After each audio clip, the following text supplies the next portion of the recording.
मंत्रों की बात तो कालचक्र में अक्सर हम करते ही हैं, लेकिन आज पंडित जी आपको यंत्रों के बारे में सबसे सटीक और अहम जानकारी दे रहे हैं। अपनी इसी चर्चा को आगे बढ़ाते हुए बात करते हैं उन लोगों की जिनकी प्रॉपर्टी पर किसी ना किसी तरह का विवाद बना हुआ है या प्रॉपर्टी सही दामों में बिक नहीं रहा है। ऐसे लोगों को कब और कौन सा यंत्र स्थापित करना चाहिए, आइए जानते हैं पंडित जी से। पंडित जी, इस सवाल पर हम आएंगे, लेकिन एक सवाल मेरे मन में तब से है, यंत्र और मंत्र की बात, मंत्रों के बारे में भी अक्सर हम लोग अपने दर्शकों को बताते हैं, लेकिन क्या मंत्र का अपना एक अलग महत्व है और यंत्र का अपना एक अलग महत्व है? क्या दोनों साथ साथ चलते हैं? दोनों साथ साथ ही चलते हैं, दोनों एक सिक्के के दो पहलू हैं। अच्छा। मंत्रों के द्वारा ही यंत्रों में प्रतिष्ठा होती है और मंत्रों के द्वारा ही यंत्रों की सिद्धि होती है। यंत्र बिना मंत्र के अधूरा है, मंत्र बिना यंत्र के अधूरा है जी। यंत्र चाहे निर्माण की बात हो चाहे स्थापना की बात हो, मंत्रहीन अगर यंत्र है तो वो पत्थर ही है। अच्छा। मंत्रों के द्वारा उसमें शक्ति की जाती है। अब जैसे ये 5 तत्वों का आपका शरीर है, मन बुद्धि अहंकार जुड़ा, इसमें प्राण आया तो संचालित हो गया ना। हाँ। और अगर इसमें से प्राण निकाल लिया जाए तो ये तो मुर्दा हो गया, फिर इसे तो जला दिया जाएगा, इसे 1 घंटे कोई प्यार नहीं करेगा। उसी तरह से यंत्र है, यंत्र में जब मंत्र रूपी शक्ति का प्रवेश कराया जाता है तो यंत्र जागृत हो जाता है। जिस तरह से आप जागृत होकर के अपने अच्छे बुरे के बारे में सोच सकते हैं और किसी के मन के अनुकूल आचरण कर सकते हैं, उसी तरह से यंत्र कार्य रूप में परिवर्तित हो जाता है। अगर यंत्र में मंत्र का प्रवेश न कराया जाए और सिर्फ यंत्र है तो फिर उसका तो कोई मतलब ही नहीं है, कोई विधान ही नहीं है। जैसे ये शरीर भी तो एक यंत्र है ना। जी जी। 9 दरवाजे वाला एक मतलब कि जो है ये नगर है ना, इसमें रहने वाला जीवात्मा जो है वही तो किराएदार है। और वो जब निकल जाएगा तो इस 9 दरवाजे वाले शहर को जला दिया जाएगा। तो कहने का मतलब यह है कि जब तक मंत्र का प्रवेश यंत्र में नहीं होगा तब तक यंत्र की सार्थकता ही नहीं है। जी जी। इसीलिए हम अपने दर्शकों से कहते हैं कि भैया, अगर आप गरीबी से त्रस्त आ चुके हैं, अगर दरिद्रता ने जीना मुहाल कर दिया है या लालच बस आप कर्ज में डूब गए हैं, ये इसलिए कह रहा हूं कि कुछ लोगों को सट्टा खेलने की, जुआ खेलने की आदत होती है। माने रातों रात करोड़पति अरबपति बनने की आदत होती है, जिसका परिणाम होता है इतने ज्यादा कर्ज में डूब जाते हैं कि आत्महत्या करने की स्थिति पर आ जाते हैं।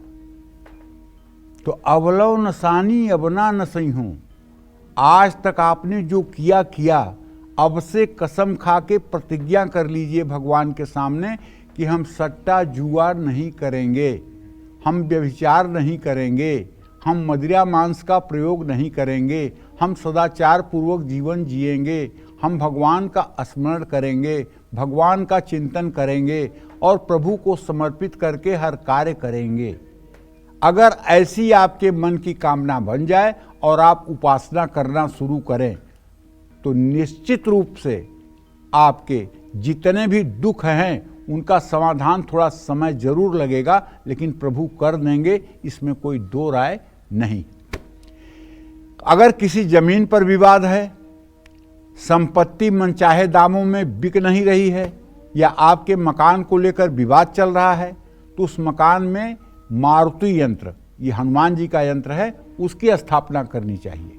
इस यंत्र से संपत्ति से जुड़े विवाद खत्म होते हैं। और मारुति यंत्र की स्थापना करके अगर लांगूल स्त्रोत का 1100 पाठ किया जाए तो चाहे जैसा प्रॉपर्टी विवाद हो उसे हल होने में 6 महीने से ज़्यादा का समय नहीं लगता है। लेकिन लांगूल स्त्रोत जो है बहुत ही कठिन और असाध्य है। 90% मैं ब्राह्मणों को जानता हूं जो कर्मकांड करते हैं वो लांगूल स्त्रोत नहीं पढ़ पाएंगे। सिर्फ जिन्होंने वेद पढ़ा होगा, जो वैदिक ब्राह्मण होगा, वही लांगूल स्त्रोत का पाठ कर पाएगा, वो इतना क्लिष्ट है।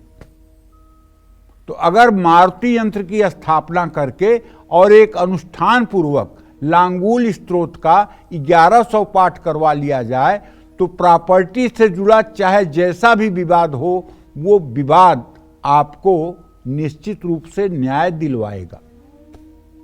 हाँ, जिस चीज पर आपका कोई आधार न बनता हो।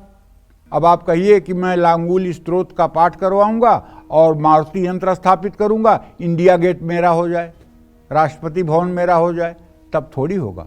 हाँ, उस पर आपका हक बनता हो और कोई नाजायज तरीके से उस पर अपना हक पेश कर रहा हो, वहां ये फायदा होगा। आप उसके अधिकारी हों जिसके लिए आप पूजा कर रहे हैं, तब वो आपको प्राप्त होगा। अगर आप अनाधिकारी हैं तो करते रहिए पूजा, कोई मतलब नहीं है। अगर प्रॉपर्टी पर कानूनी विवाद खत्म करना चाहते हैं तो हनुमान यंत्र, मारुति यंत्र मंगलवार या हनुमान जयंती के दिन स्थापित कर लीजिए और उसके बाद लांगुल स्त्रोत का 1100 पाठ वैदिक ब्राह्मणों से करवा लीजिए, चमत्कार देखिए। और सौभाग्य की प्राप्ति के लिए महालक्ष्मी यंत्र की स्थापना करिए। इस यंत्र को कार्तिक अमावस्या के दिन भी आप स्थापित कर सकते हैं, लेकिन ज़्यादा अच्छा होगा कि धनतेरस के दिन, दिवाली के दिन, अक्षय तृतीया के दिन, नवरात्र के पहले दिन, नवरात्र की अष्टमी को इसको अगर आप स्थापित करें तो ये ज़्यादा अच्छा होगा। ये ज़्यादा अच्छा नहीं, बहुत अच्छा होगा।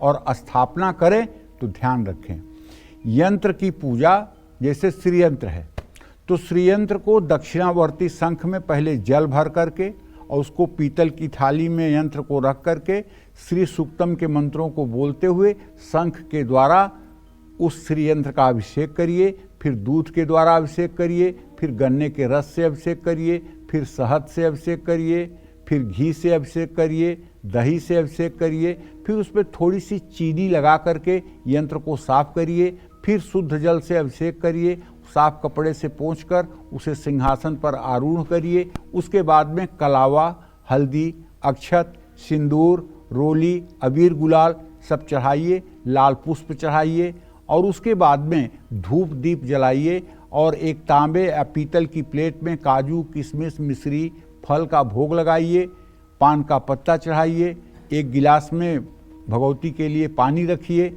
और कपूर से आरती करिए और श्री सूक्तम का पाठ अनवरत करते रहिए। देखिए, दरिद्र आपका अगर जल के भस्म न हो जाए तो आप कहिएगा।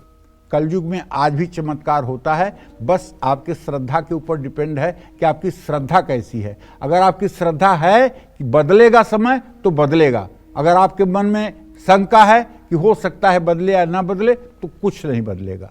जाकी रही भावना जैसी, हर मूरत देखिए तिन तैसी। आपका जैसा विश्वास होगा वैसा आपको फल मिलेगा। जय मां विंध्यवासिनी।